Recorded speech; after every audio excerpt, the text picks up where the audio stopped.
श्री गणेशाय नमः। नमस्कार मित्रों, स्वागत है आपका दीप दृष्टि चैनल पर। और दीप दृष्टि चैनल में आज हम पढ़ने जा रहे हैं कापिशायनी कविता को, जिसे रचा है डॉक्टर जगन्नाथ पाठक जी ने। इसके पद्य संख्या 1 से 6 तक हम पिछले वीडियो में पढ़ चुके थे। अब इस आज के वीडियो में हम आगे की कविता को कंटिन्यू करेंगे। तो चलिए पढ़ना शुरू करते हैं। अमृताय कियन्नो कांक्षितम यदि पूर्णम मधुकाचिदर्पयेत। कह रहे हैं कि अमृत के लिए तनिक भी आकांक्षा कौन करे यदि पूर्णम मधुकाचिदर्पयेत, यदि कोई सुंदरी अपने हाथों से मधु का प्याला अर्पित कर दे तो अमृत की भी इच्छा तनिक भी कोई नहीं करेगा।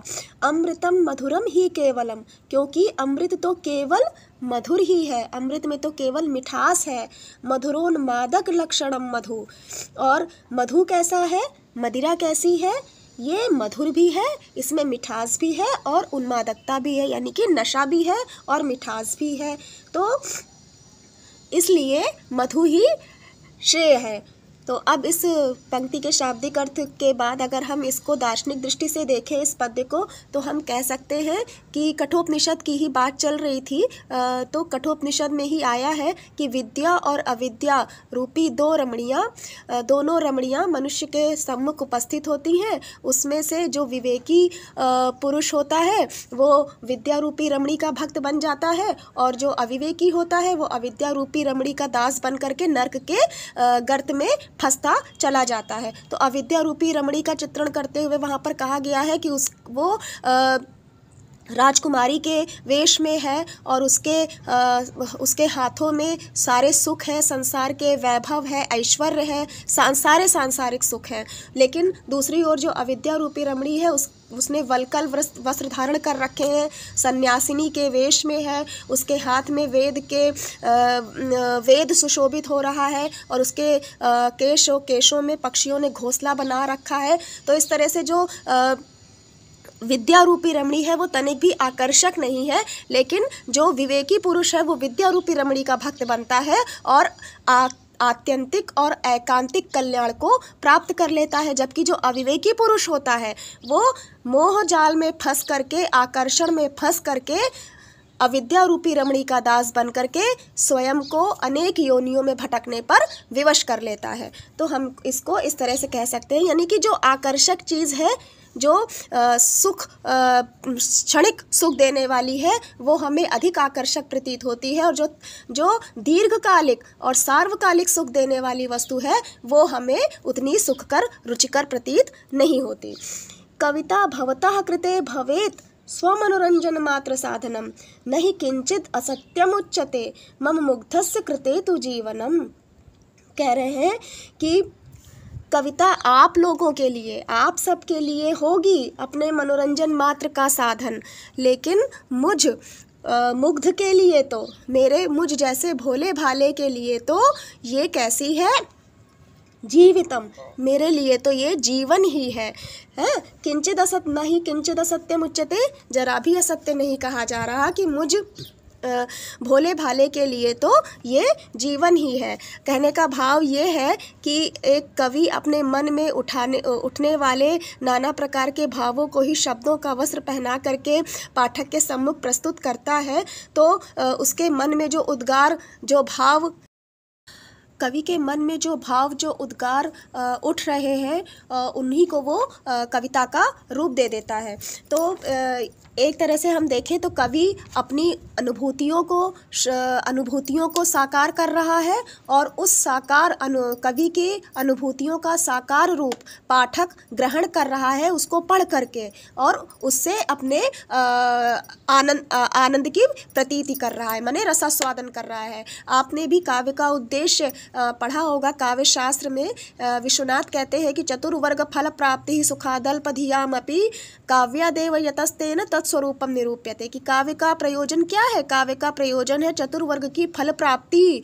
चतुर्वर्ग की फल प्राप्ति सुखपूर्वक कम बुद्धि वाले लोगों को भी हो जाए, इसके लिए काव्य का स्वरूप बताया जाता है। आगे एमए में पढ़ेंगे जाकर के कि मम्मट 6 प्रयोजन बताते हैं, तो उसमें से मम्मट जो प्रयोजन बताते हैं उसमें से जो मुख्य प्रयोजन है वो यही है कि सहृदय सामाजिक को जो रसानुभूति होती है, वही उसके द्वारा जो उसे मतलब धर्म और अधर्म का उपदेश मिलता है, वही काव्य का मुख्य प्रयोजन है। तो कह रहे हैं यहाँ पर पाठक जी कह रहे हैं, कवि कह रहा है कि कविता आप लोगों के लिए रस आनंद मात्र का साधन होगी, लेकिन मेरे लिए तो ये जीवन का सर्वस्व है। अर्थात आर्थिक दृष्टि से, सामाजिक दृष्टि से, मानसिक दृष्टि से, हर प्रकार से कविता एक कवि के लिए जीवन का सर्वस्व है। या ये कहें कि सब में कविता है और कविता में उसका सब कुछ है, इस तरह से हम इसको कह सकते हैं। और मेरे विचार में दोस्तों इसका अभी मुझे कोई दार्शनिक अर्थ तो क्लियर कट नहीं ग्रहण हो रहा है। यदि होता है तो मैं आपको आगे इस पर वीडियो बना करके आपको ज़रूर मैं इससे अवगत कराऊंगी। आगे चलते हैं। कृपणा ही भवन्ति ये स्वयं मधु पीत्वा प्रलयम न कुर्वते, कि कह रहे हैं कि वो लोग कृपण होते हैं जो स्वयं मधु पीकर प्रणय नहीं करते, स्वयं मदिरा पीकर प्रेम नहीं करते। इतरे तो ततो अपि दुर्गताः, और उससे भी अधिक दुर्गति वाले वे लोग होते हैं जो प्रलयंत तो होते हैं, यानी प्रणय तो करते हैं, प्रेम तो करते हैं, न पिबंत ये मधु, जो मधु नहीं पीते। जो प्रेम तो करते हैं लेकिन मधु नहीं पीते, तो वो उनसे भी ज़्यादा गए गुजरे हैं। इसी को हम अगर कहें दार्शनिक दृष्टि से, तो वहीं आपने अभी कठोपनिषद के संदर्भ में देखा था। अब हम इसी को दूसरे उपनिषद के संदर्भ से आप क्लियर करने का प्रयास करते हैं कि इसी प्रकार से ईशावास्योपनिषद में भी आया है कर्म मार्ग और विद्या का मार्ग, माने विद्या और अविद्या का, विद्या का मार्ग और कर्म का मार्ग, ज्ञान का मार्ग और कर्म का मार्ग। तो ज्ञान और कर्म दोनों का समुच्चय, दोनों का समाहार ही हमारी भारतीय संस्कृति का मूल है। माने हमें ज्ञान मार्ग को भी लेकर के चलना है और कर्म मार्ग को भी लेकर के चलना है, किसी की अवहेलना नहीं करनी है। लेकिन जो विवेकी पुरुष होता है वो अविद्या से विद्या को प्राप्त करता है, माने कर्म के द्वारा ज्ञान को प्राप्त करता है। ईशावास्योपनिषद में कहा गया है अविद्यया मृत्युम तीर्त्वा विद्यया अमृतम अश्नुते। आपने पढ़ा होगा, ईशावास्योपनिषद आपके कोर्स में होगा तो आपने अवश्य पढ़ा होगा इसको। और कि तो वहीं पे कहा, उसी के संदर्भ में अगर हम देखें तो उससे स्पष्ट कर सकते हैं कि जो विवेकी पुरुष होता है वो तो कर्म के द्वारा ज्ञान को प्राप्त कर लेता है और मुक्त हो जाता है, लेकिन जो अविवेकी होता है वो केवल या तो ज्ञान को लेकर के चलता है या केवल कर्म को लेकर के चलता है। तो उसको इस कविता के संदर्भ में हम देखें तो ये स्वयं पीत्वा प्रलयम न कुर्वते, मतलब वो लोग तो फिर भी ठीक है, उनका उतना अकल्याण नहीं होता। जो केवल कर्म मार्ग को लेकर के चलते हैं वो ज्ञान की अवहेलना कर देते हैं, उनका उतना अहित नहीं होता। उन व्यक्तियों का, उन अविवेकी जनों का अधिक अहित होता है जो ज्ञान के दंभ में कर्तव्य कर्मों को भी त्याग देते हैं, आवश्यक कर्मों को भी त्याग देते हैं, अपने कर्तव्य नहीं निभाते और ज्ञान के दंभ में आगे बढ़ते जाते हैं, तो वे अधिक दुर्गति को प्राप्त होते हैं। माने कर्म की अवहेलना किसी भी दृष्टि से नहीं की जा सकती, यही कहने का आशय है। और यहाँ पर इसको विद्या और अविद्या से या ज्ञान और कर्म से इसको हम भली भांति समझ सकते हैं। और आगे देखते हैं। मधु नाम तदेव वस्तु यत् स्वकरेण प्रणयिनी उपाहरेत अमृतम ननु तद भवेद अथवा तद विषमेव वा पुनः। कह रहे हैं कि अब मधु को कोई मदिरा ही ना समझ ले। एक तरह से इस कविता का पूरा कंक्लूजन दे रहे हैं कि मधु को मदिरा ही ना समझ लिया जाए।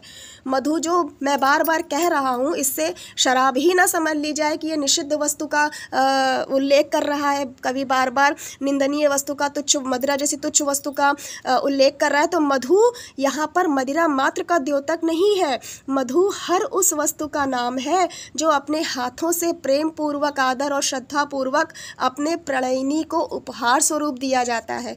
जो हम भेंट स्वरूप जो कोई भी वस्तु आदर और सम्मान से किसी दूसरे को देते हैं, हर वो वस्तु मधु है। अमृतम ननु यद तद भवेद अथवा वो अमृत हो, फिर चाहे वो अमृत हो या विष हो। इसी को आपने सुना होगा बचपन में, रहीम दास जी का एक दोहा है, रहीमन मोहि न सुहाय अमीय पियावत मान बिन, जो विष देत बुलाय प्रेम सहित मरिबो भलो। तो इसको, इस दोहे की सहायता से भी हम इस पद्य को समझ सकते हैं।